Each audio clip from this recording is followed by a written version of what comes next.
Será que a Espanha é a nova dona do futebol mundial? Depois que a Espanha se garantiu na final da Copa do Mundo, esse pensamento pode surgir como um absurdo quando lembramos de quem realmente influenciava o jogo anos atrás. Eu estou falando do Brasil, do nosso país, que ainda cria jogadores fantásticos para o futebol, mas que quando falamos da influência no jogo em si, a coisa meio que descamba.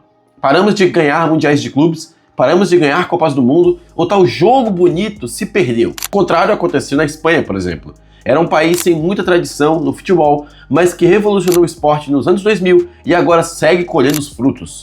Em todo canto que você olha, há um espanhol ditando as novas regras e tendências. E isso é um domínio silencioso do futebol que ninguém fala. Mas como a Espanha fez isso? E quem que é o principal culpado? Olá, me chamo Fernando, falo de futebol aqui com vocês e hoje nós vamos falar de como a Espanha dominou o futebol e se tornou a dona do jogo no século XXI.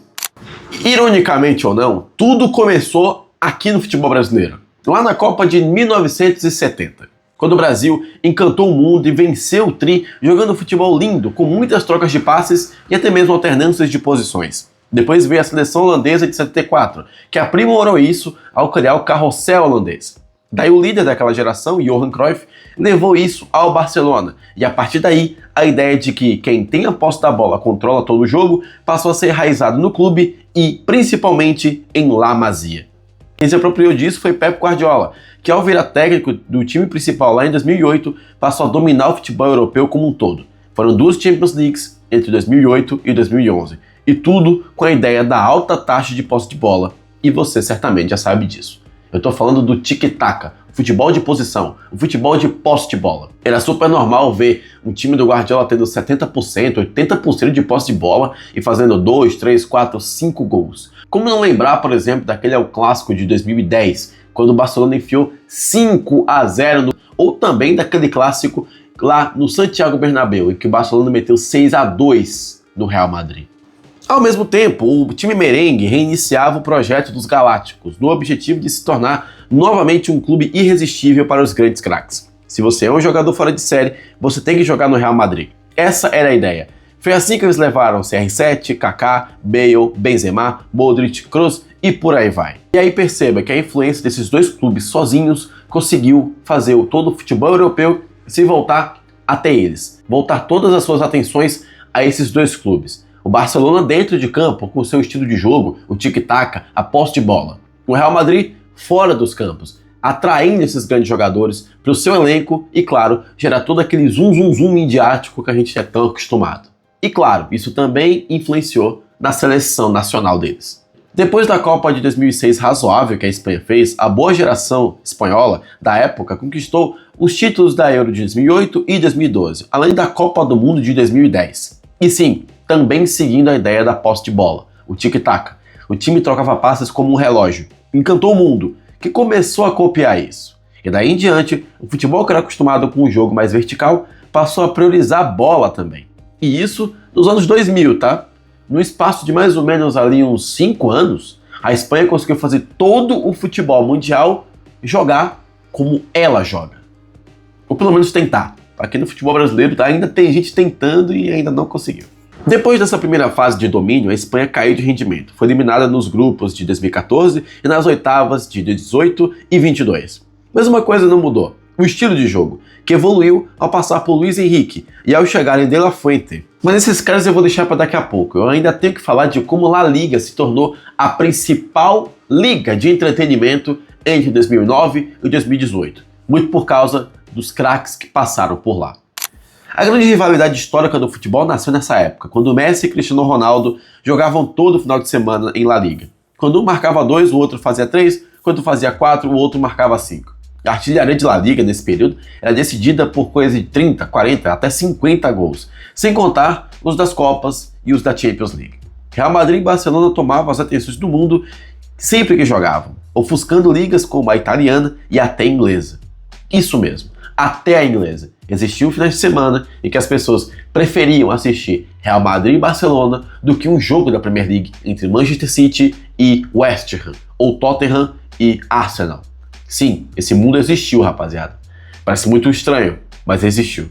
E eu era parte disso. Uma outra coisa também foi o domínio do futebol europeu. Embora a Premier League tivesse mais dinheiro, quem ganhou mais títulos europeus foram os dois grandes espanhóis. O Real Madrid, desde 2008, conquistou 6 títulos, enquanto o Barcelona papou 3. Na Europa League, a segunda divisão do Campeonato Europeu, o Sevilla conquistou 5 dos seus 7 troféus nesse período. Até o Atlético de Madrid conquistou 3 títulos também, além de chegar em 2 finais de Champions. Ou seja, mesmo sendo uma liga subestimada, uma liga que não ganha tanto dinheiro quanto a Premier League, por exemplo, ela continuava entregando resultado europeu, continuava tendo destaque por meio dos seus clubes, seja Sevilla, Atlético de Madrid, Real Madrid, Barcelona, até mesmo o Villarreal que aparecesse por ali. Então, de alguma forma, La Liga fazia um jeito, dava uma maneira de aparecer com um destaque, seja com título ou com algum tipo de surpresa, ou até mesmo com o seu estilo de jogo. Sem falar nos craques que tiveram seu auge por lá, a exemplo de Neymar Júnior e Griezmann, que volta e meia brigavam pela bola de ouro. E aqui eu acabei de lembrar, que até mesmo na premiação individual era só La Liga. Messi mesmo fez 8 bolas de ouro, claro que foram só 7 nem La Liga. Cristiano Ronaldo foram 4 bolas de ouro enquanto jogava na Espanha, além de volta e meia os 3 melhores do mundo, os candidatos à bola de ouro, serem sempre de clubes espanhóis. A exemplo de 2010, que só tinha jogador do Barcelona, 2015, que tinha Neymar, Messi e Cristiano Ronaldo, e a lista vai seguindo, tá? E eu vou parar por aqui porque a lista é grande. E como você já está percebendo, a influência do futebol espanhol ultrapassou em muitos limites territoriais. Muito por causa de um certo técnico, Pep Guardiola. Sim, ele voltou. Depois de conquistar o futebol inteiro, Guardiola resolveu atuar por outros cantos. Levou seu estilo de jogo ao Bayern de Munique, ficando por lá em 3 temporadas. E embora não tenha conquistado a Europa por lá, foi o seu projeto quase perfeito. Depois foi ao Manchester City, com o objetivo de fazer novamente o que fez no Barcelona. E embora tenha precisado do PIB de pelo menos 5 países do leste europeu, ele conseguiu impor seu estilo de jogo e revolucionar toda a Premier League. O Guardiola dominou o campeonato inglês. Muita gente dizia que ele não ia conseguir pelo estilo mais físico da liga, mas ele conseguiu. Conquistou 6 títulos ingleses, sendo 4 consecutivos. Algo inédito e que nem mesmo Sir Alex Ferguson com o Manchester United havia conseguido. Por sinal, na última vez que ele perdeu um título, que foi agora da despedida, foi pro Arsenal, um clube treinado por Mikel Arteta, outro espanhol, outro auxiliar do Pep Guardiola, que, olha só, conquistou mais uma vez o campeonato inglês. E antes que eu me esqueça, ele também deixou alguns pupilos espalhados por toda a Europa. Um outro exemplo é Vincent Kompany, que lá no Bayern de Munique tem feito um ótimo trabalho e quase foi para a final da Champions League se não fosse aquele jogaço contra o PSG. Ele, que é belga, eu sei, ele não é espanhol, mas foi outro diretamente influenciado pelo espanhol Pep Guardiola. E ainda falando de Champions League, o Arsenal do Arteta foi para a final e enfrentou o PSG, clube francês treinado por um espanhol, Luis Enrique. Ele que foi o primeiro técnico a conquistar um título europeu, enfim, com o PSG, agora é bicampeão. Só ele conseguiu dar jeito no tal do Paris Saint-Germain.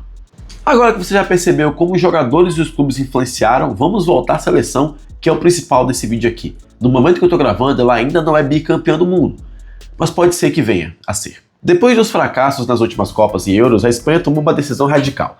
Entregou o time principal ao técnico do Sub-23, o De La Fuente, o medalha de prata nas Olimpíadas de Tóquio que foram realizadas em 2021. Inclusive, a gente ganhou da Espanha naquela ocasião, e olha só onde a gente tá, e olha só onde a Espanha tá. O técnico chegou na seleção em 2013 e passou a treinar todas as categorias de base desde então. E como o estilo de jogo da Espanha é tão enraizado ao ponto de das camadas de futebol jogarem da mesma forma, seja ela sub-17, profissional, masculina ou feminina, a adaptação de todos na equipe de cima foi muito mais tranquila. Além disso, a geração é boa, o De La Fuente não tem um time ruim. E o principal, ele conhece cada um desses jogadores. A exemplo de Rodri e Cucurella, que já passaram pela supervisão do técnico atual da Espanha. Foi dessa forma que eles conquistaram a Nations League de 2023, a Euro de 24 e talvez a Copa de 26. Isso se conquistarem o título. Dito isso, mesmo eles ficando com vice ou não, mesmo se eles perderem para a Argentina, não seria nenhum absurdo dizer que eles ainda vão influenciar todo o futebol. Porque hoje em dia, todo mundo tenta jogar como eles. E eles obtêm muito sucesso, seja em clubes, seja com seus jogadores, seja com a sua seleção. Eu até lembrei agora que o Rodri foi bola de ouro, mas não vou entrar em detalhes aqui porque eu ainda acho que aquela bola de ouro era do Vinícius. Mas bem, vamos seguir. Ganham tudo pelos clubes. Cada grande liga tem um técnico espanhol disputando o título. Fortes no futebol de seleções, fortes na base e tendo agora um craque geracional, que é a mistura do jogo brasileiro com a ideia de jogo evoluído espanhola, o Lamine Yamal. Seria uma surpresa se esse domínio espanhol não dure por mais tempo, e não é exagero dizer que no século XXI, quem manda no jogo é a Espanha. Então, a partir de agora, se preparem, porque vai surgir um tal de craque Nieto para dizer que eles são los dueños de la pelota. Mais ou menos isso? Enfim. Bom, quero saber suas opiniões. A Espanha hoje manda no futebol mundial? Comenta aqui embaixo se gostou do vídeo. Não esqueça de se inscrever para ver mais vídeos meus aqui nesse canal. Estou aqui para falar de futebol com vocês toda semana, tá? Então, inscreva-se para não perder. Tamo junto e até mais.